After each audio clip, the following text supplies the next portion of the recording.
아버지 하나님 은혜와 사랑을 감사합니다. 귀한 교회, 귀한 목사님, 성도님들, 하나님을 사랑하고 대한민국을 사랑하고 또한 한 사람 한 사람 영혼들을 위하여서 날마다 기도하고 말씀을 증거하고 전도할 때에 주의 성령이 앞장서셔서 여기 모이신 분들을 사용해 주시고 하나님께서 역사해 주심으로 하나님의 귀한 역사만 나타나게 인도하여 주시옵소서.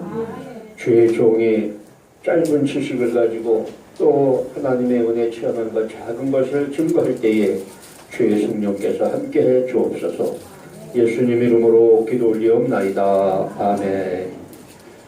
오늘 출애굽기 17장 8절에 16절 말씀은 목사님들이 1년에 한 번씩은 설교를 할 겁니다. 여러분, 기도밖에 없습니다. 기도가 세상을 이깁니다. 기도가 국가를 세웁니다. 아멘. 기도에는 쫄병이 있고 하사관이 있고 또 춘희가 있고 그다음에 영관급이 있고 스타가 있습니다. 4시간 기도하는 사람은 기도의 스타입니다. 5분 기도하는 사람은 기도의 방입니다. 여러분, 기도의 방해가 되겠습니까? 스타가 되겠습니까? 이런 얘기를 제가 20살 때, 30살 때 많이 들었어요. 특별히 옛날에 만나기에 김우영 목사님이 월남전 군목 출신인데 그 기도에 대한 얘기를 참 많이 하시는 걸 들었습니다. 제가 사실 여기서 5시에 나가야 되는데 시간은 충분합니다. 20분이면. 뭐 좀 다른 순서가 또 있어갖고 그런데 어쨌든 열심히 맡겨준 시간을 마치도록 하겠습니다. 그래서 오늘 출애굽기 10장 8절에 16절의 말씀은 행간이 사실은 기도예요. 내가 기도하면 하나님이 일하시고 하나님이 싸워주시고 내가 하려면 하나님은 구경하시기 때문에 하나님께서 나를 위해서 일하시고 대한민국을 위해서 싸워주시기 위해서 우리는 기도해야 된다. 그리고 마지막 행간이 뭐냐 하면은 아멜렉이 대대로 너희를 침략할 것이고 앞으로 너희는 대대로 아말렉과 전쟁할 것이다. 그래서 오늘 본문의 제목이 가만히 보면은 사실은 하나님이 원하시는 심령, 하나님이 원하시는 나라는 어떤 나라인가? 그 심령과 나라가 어떤 것인지를 우리가 잘 찾아서 그게 되려고 할 때에 하나님은 우리를 사용하시고 국가를 부강케 해주시고 하나님이 세우시는 개인과 국가가 되어진다고 하는 얘기입니다. 애굽 사람들은 처음 야곱 가족 70명이 애굽에 왔을 때 요셉 가족이라고 불렀습니다.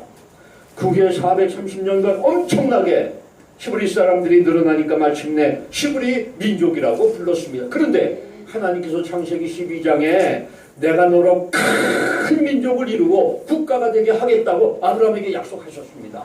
그로부터 이미 500년이 흘렀어요. 500년 가까이 흐르면서 이제 이 히브리 사람들이 이스라엘이라고 하는 국가를 건설하게 약 몇십 년 전 얘기라 이런 얘기입니다. 애굽은 히브리 민족이 강성해지지 못하도록 벽돌 만드는 일 그리고 농사일로 힘들게 하고 괴롭게 하기 시작합니다. 그러나 히브리 민족은 애굽인의 핍박에 저항하지 못합니다. 왜 그렇습니까? 나라가 없기 때문입니다. 급기야 사내 아이가 태어나면 애굽 군사들이 죽여서 나일강에 버립니다. 이때 아빠들은 입술을 깨물고 어깨로 웁니다.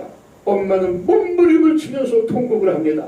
하지만 덩치가 크고 숫자가 많은 히브리 아버지들은 이 아들들을 살려내지 못하고 지키지 못합니다. 왜 그렇습니까? 나라가 없기 때문에 그렇습니다. 나라 없는 서름, 역사적으로 모든 소수민족이 다 겪었습니다. 지금도 마찬가지입니다. 나라가 약하고 나라가 없는 민족들은 엄청난 고통, 엄청난 죽임, 엄청난 핍박을 당하는 것이 현실에도 있습니다. 그러므로 애굽의 물질 문화에 취해서 살던 히브리인들은 잃어버렸던 하나님을 눈물로 찾기 시작합니다. 하나님, 우리 아들을 살려주세요. 가족을 지킬 수 있는 우리 나라를 좀 만들어 주세요. 하나님 앞에 간절히 눈물로 기도합니다. 마침내 하나님께서 히브리인들의 기도를 들으시고 나라를 세워주시겠다고 약속을 하십니다. 모세를 세우셔서 10가지 재앙으로 애굽에서 나오게 하시고 홍해를 통해서 히브리인은 구원하시고 애굽 군대를 수장시켜서 하나님께서 히브리 민족을 인도하시는 자임심을 만방에 선포하셨습니다.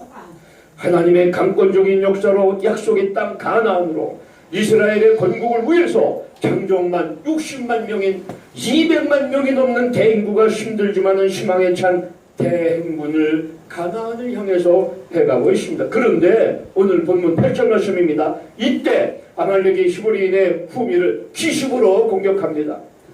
이 아말렉이 누굽니까? 에서의 후손으로 아주 싸납고 호전적이고 페트라에 거주하는 아주 전쟁을 좋아하는 족속입니다. 이들은 애굽에서의 기적을 듣고 히브리 민족이 번성해 나갈 것을 두려워했습니다. 그래서 아직 군대도 없고 힘이 없을 때 이 히브리 민족을 완전히 멸망을 시키자고 작정을 했습니다. 9절 말씀에 모세는 즉시 전투를 명령합니다. 여호수아를 총사령관으로 임명하고 너는 즉시 장정들을 뽑아서 나가서 칼로 싸우라고 명령을 합니다. 그리고 10절 말씀에 모세는 종 아론과 그의 매형 누남 미리암의 남편 매형 훌과 함께 산꼭대기로 올라가서 두 손을 들고 하나님께 간절히 기도합니다. 이것이 이스라엘의 최초 전쟁인데 최초 전쟁을 승리할 수 있는 전략 전술을 하나님이 명령하신 겁니다. 11절 말씀에 모세가 손을 들고 기도하면은 이스라엘이 이기고 팔이 아파서 손을 내리면은 아말렉이 이깁니다. 이때 아론과 훌이 모세를 앉게 하고 양쪽에서 모세의 양팔을 붙잡아 주어서 계속 이 모세가 손을 들고 기도하니까 이스라엘이 결국에는 크게 승리하게 되었습니다. 12절 말씀에 하나님께서는 모세에게 야 모세야 이 전쟁을 이스라엘의 앞으로 전투 교본으로 삼아라. 전쟁이 있으면은 이렇게 전투해야 될 것을 기록을 해서 교본으로 만들어서 이것을 가리켜라. 이것을 기록하라. 기록 내용이 무엇입니까? 기록 내용은 이스라엘이 아말렉과 전쟁이 있었는데 기도로 승리했다. 그 다음에 기념 내용은 무엇입니까? 하나님의 백성을 괴롭히는 아말렉은 하나님의 멸망시키시고 역사에서 지워버리셨다 이 말입니다. 여러분 특히 강조한 말씀이 있습니다. 차세대 지도자 모세의 1등 비서관 모세의 아주 참모 모세의 말을 즉각 순종하는 이 여호수아는 이 말씀을 귀에 못이 박히도록 또 듣고 또 읽고 또 듣고 또 읽고 아예 못이 박히도록 마음에 새기고 새겨라. 왜 그러냐? 앞으로 네가 차세대 지도자 모세를 대신해서 이스라엘의 지도자가 되었을 때 전쟁을 할 때 너의 꾀와 너의 지식과 너의 경험으로 하지 말고 하나님 앞에 기도해서 하나님이 전투하게 하시게 해야 되는 것을 오늘 보았으니 오늘 경험했으니 이것이 길이길이 하나님의 전투 방법이니 이것을 따르라고 여호수아에게 이렇게 명령을 합니다. 15절 말씀에 모세는 제단을 쌓고 여호와 니시라고 기록했습니다. 여호와 니시 이 말씀은 여호와의 깃발이요 즉 하나님께서 주신 승리라는 뜻입니다. 여러분 우리는 하나님이 주신 기념일이 있습니다. 6월절, 맥주절, 추수감사절, 수장절 이런 하나님이 주신 또 예수님이 만들어주신 성탄절, 부활절 이거 반드시 정성을 다해서 지켜야 됩니다. 이 기념일을 소중하게 여기는 사람은 기념일에 뜻하는 하나님의 엄청난 복을 받는 사람이 되어지는 거예요. 저는 우리 교회에서 늘 그걸 얘기를 했습니다. 여러분 추수감사절인데 어떻게 쌀 한 마리 가져옵니까? 어떻게 5만 원을 가져옵니까? 1년 동안 하나님이 지켜주셨다고 믿으면 쌀 한 가마니 최소한도 30만 원에서 50만 원 추수감사를 하세요.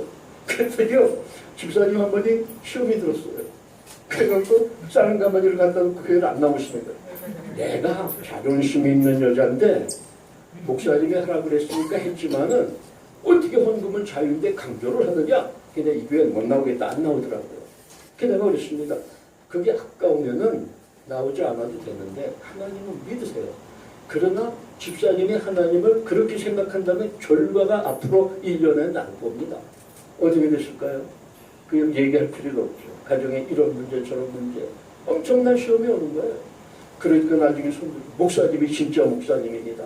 목사님이 진짜를 가르쳐 주니까 목사님이 진짜입니다. 그 해에 그분이 전도한 사람이 다시 한 6개월 쉬다가 다시 나와서 전도한 사람이 35명이에요. 자신이 깨닫고 우리 목사님 진짜 목사님 하나님을 살아계신 하나님 내가 체험했어 하나님 앞에 순종해야 돼 이러고 막 전도 다니니까 이렇게 1년 35명을 데리고 오더라고요. 우리는 살아계신 하나님께서 우리에게 주신 기념에 철저하게 우리 마음속에 감격을 잃지 말고 하나님을 예배하는 마음으로 대접하는 마음으로 섬겨나갈 때에 하나님 우리를 그래 네가 내 사랑하는 아들이로구나 딸이로구나 네가 내 마음을 아는구나 내가 너를 인정한다 하나님의 인정을 받는 사람이 될 줄로 믿습니다. 특별히 이 국가가 얼마나 소중합니까? 국가가 없으면은요 이건 사람 취급 못 받아요. 우리 일제시대 경험했잖아요. 6.25 때 90일 동안 93일 동안 서울이 공산치하에 들어갔어요. 공산치하에 들어갔을 때 우리 젊은이들 어떻게 했습니까? 우리 어머니들은 어떻게 했습니까? 정말 개 취급도 안 했어요. 이건 생명이 아닙니다. 인간 대접 안 했습니다. 엄청난 비극적인 비참한 일들이 많았는데 그 나라가 없기 때문에 그런 거예요. 그러므로 나라의 기념일이 있어요. 국경일, 광복절 잔치해야 됩니다. 전국적으로 잔치해야 됩니다. 재헌절 전국적으로 잔치해야 됩니다.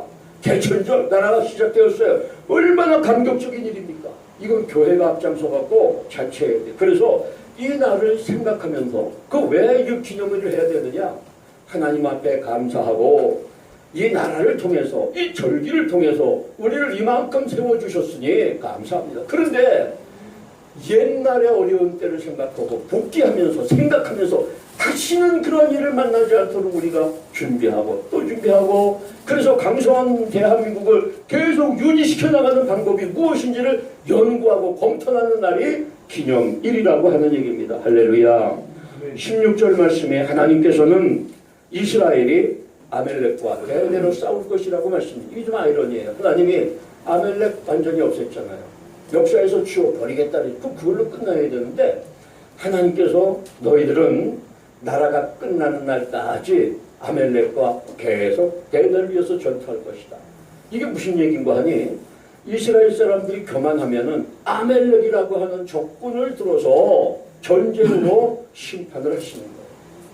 그러나 이스라엘이 하나님 말씀을 잘 듣고 순종하면은 그 옆에 아말렉 같은 아무리 큰 거대한 집단이 괴롭힌다 할지라도 하나님이 처리하시기 때문에 걱정할 필요가 없다고 하는 얘기입니다. 그것을 염두에 두라고 하는 얘기예요. 그래서 이 말씀대로 사울도 아멜렉과 전투했어요. 다윗도 아멜렉과 전투했어요. 다 이겼습니다. 물론 이겼습니다. 그런데 사울이 하나님 말씀 순종하지 않고 왜? 전리품이 아까워서. 전리품이 아까워갖고 순종하지 않고 살려주고 남겨두고 그랬어요. 그랬더니 사무엘이 하나님의 종이기 때문에 사울왕이여 그렇게 하면 안 됩니다. 이 아멜렉의 아가방을 끌어다가 하나님 앞에서 두 머리를 쪼개서 참수했다 그랬습니다. 에스더서에 보면은 아멜렉의 후손 아갑 사람 하만이라는 작자가 있어요. 이 작자가 이스라엘 사람들을 다 전멸을 시키려고 계속 전쟁을 걸어오는 거죠. 다 전멸시켜 음모를 꾸몄습니다. 그러나 모르드게의 애구심과 에스더의 죽으면 죽으리라고 하는 믿음의 결단을 통해서 하만은 높은 장대 위에 교수형을 당하고 그 일족들이 다 멸망하고 이스라엘 사람들은 털끝 하나 다치지 않는 하나님의 보호하심을 받았다고 하는 얘기입니다. 하나님께서는 아멜렉 같은 공산주의나 또 악한 자들이 제사장 국가, 우리 대한민국 그리고 국가나 성도를 괴롭히는 것을 절대 용납하지 않으시고 역사에서 지워 버리신다고 말씀하십니다. 여러분 대한민국을 건드리는 주변 나라들 또 조심해라고 얘기해 주세요. 하나님이 택해서 세워주신 대한민국 건드리다가 하나님이 그 나라 역사에서 지워버린다고 좀 여러분 얘기해 주세요. 그 반드시 그렇게 되어집니다. 앞으로. 하지만 이스라엘이 하나님을 떠나서 죄 속에 살게 되게 됩니다. 아말렉을 통해서 아말렉 같은 공산주의, 아말렉 같은 그 악인들을 통해서 전쟁이라는 채찍을 들어서 우리 믿는 사람 대한민국을 징계하신다고 하는 얘기입니다. 드디어 이스라엘에게 하나님께서 율법과 국법을 주셨습니다. 또한 군대도 조직해 주셨습니다. 나라의 근간인 국법 그리고 국민을 지킬 수 있는 군대까지 가진 이스라엘은 이제 영토만 있으면 명실공히 이스라엘 국가라고 하는 나라가 되어집니다. 이 영토 문제를 해결한 사람이 이스라엘 최고의 전쟁 영웅 누구요? 여호수아입니다. 여리고와 아이성의 공선전을 이 공선전 얘기하면은 엄청난 스릴이 있는데 이 공성전을 비롯해서 하나님이 귀에 못이 박히도록 외우라고 하시는 오직 뭐요? 여호수아는 특히 귀에 못이 박히도록 이것을 외우고 가슴에 들어 그게 뭐요? 하나님 앞에 기도하는 거. 전쟁이 나면 떨지 말고 쫄지 말고 겁내지 말고 하나님만 찾아라. 가정의 자녀들이 속색이고 남편이 바람피고 속색이면 쫄지 말고 겁내지 말고 뭐 하라고요? 찾아가서 따지고 싸우지 말고 뭐 하라고요? 하나님을 찾아라. 두 손 바짝 들고 하나님 내 방법 세상 방법 다 틀렸습니다. 두 손 번쩍 들면 하나님 앞에 항복했습니다. 하나님이 이 문제 책임져 주실 줄로 믿습니다. 가정 자녀 물질 병마 그 다음에 국가 문제 다 두 손 들면 하나님이 책임져 준다고 그랬는데 여호수아는 이게 꼭꼭 마음속에 간직하고 있었어요. 그래서 5년 동안 가나안 땅을 들어가서 5년 동안 가나안 족속 도시국가 31개를 오직 기도로 점령했습니다. 5년 동안 가나안에 살고 있는 원주민 도시국가 31개 나라를 다 점령을 해서 이스라엘 사람들은 누구든지 이제 여호수아가 건국 대통령이 된다. 이스라엘의 초대 대통령이 된다. 이렇게 다 믿고 의심하는 사람이 하나도 없고 다 이렇게 완전히 몰표를 주었습니다. 그런데 여호수아 24장 15절 말씀에 여호수아가 이렇게 얘기합니다. 다 이제 땅을 분배했어요. 그 땅 다 이제 차지한 거 가지고 이제 족속별로 그 지파별로 다 분배하고 맨 나중에 자신이 이제 고백을 하는 거예요. 여러분 오직 나와 내 집은 여호와를 섬기겠습니다. 그렇게 하면서 왕의 등극을 사용하고 제사장 나라의 백성이 될 것을 선언합니다. 여러분 나는 왕 되지 않습니다. 여러분 추천해도 왕 안 됩니다. 여러분이 아무리 밀어줘도 왕 안 할 겁니다. 나는 제사장 나라 하나님이 통치하시는 나라의 제사장을 수종드는 거룩한 백성이 나는 되기로 작정을 합니다. 우리 아이들 우리 집 다 그렇게 결심했습니다. 이런 고백을 하는 거예요. 왜 그렇습니까? 왕이 통치하는 나라는 힘이 생기면 왕이 자기의 치적과 업적을 남기려고 자꾸 전쟁으로 이웃 나라를 침략해서 제국을 만듭니다. 왕이 힘이 생기면 한 나라 가지고 만족하지 못해요. 그래서 나라 하나 더 뺏어서 제국 만들고 더 뺏어서 조국 먹고 그리고 여자들 끌어가고 이런 것이 타락된 인간의 심리라고 하는 얘기예요. 그 여호수아는 나 그거 안 합니다. 우리는 힘 있는 나라가 됐는데 제국주의 안 합니다. 그럼 어떤 나라냐? 하나님이 우리와 함께 하시고 하나님이 우리를 도와주시고 하나님이 우리에게 사랑과 구원을 가르쳐 주셔서 우리는 이 힘 있는 나라를 가지고 연약한 나라에게 구원을 주고 사랑을 줘서 함께 살 수 있는 제사장 나라가 되기를 원합니다. 이 제사장 나라가 됐는데 나는 기도하는 백성 제사장 밑에서 기도하는 거룩한 믿음의 사람이 되겠습니다. 구별된 사람으로 살아가겠습니다. 하나님이 원하시는 기도의 종이 되겠습니다. 이렇게 일평생을 살아온 나이든 여호수아는 믿음을 고백한다고 하는 얘기입니다. 시간 딱 5분 남았는데 여러분 지루하시면 끝내고 아니면 좀 더 합니다. 자, 우리나라가 조금 더 이것과 달리지 않아요. 우리나라는 이스라엘과 닮은 게 너무 많아요. 특별히 선교사님들, 외국의 미국, 영국 선교사님들이 우리나라 야 어쩌면 이렇게 이스라엘하고 한국을 풍실이 같습니까? 배옷으로